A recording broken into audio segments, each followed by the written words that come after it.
So yun panibagong araw na naman tayo. First day nga pala natin sa Finland, Monday ngayon So ngayon, pupunta tayo sa HR kasi dahil kaka-sign on lang natin at new build to, bagong barko. So ngayon, diretso tayo doon sa HR. So eto yung mga ibang kasamahan natin na kaka-sign on lang. So pupunta tayo, ihahatid nila tayo papunta doon.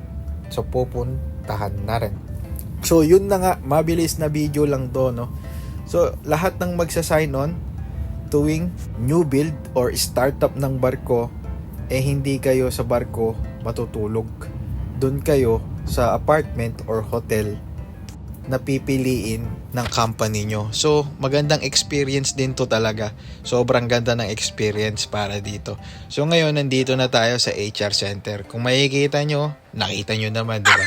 So ngayon, eto, konting briefing and then lahat ng documents mo papakita mo, etc.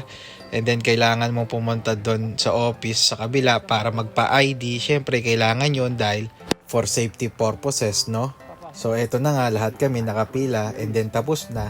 So ngayon, pabalik na tayo, pauwi na tayo. Pero hindi pa tayo uuwi. Bumalik tayo sa warehouse niyan. Pero syempre, iniskip na natin yan dahil sobrang maraming ganap, So ngayon, eto, tapos na mag-warehouse, alas 5 na ng hapon, pero aliwanag pa rin, So yun lang guys, nandito na ulit tayo sa apartment. So pahinga na ulit. So see you, bye bye.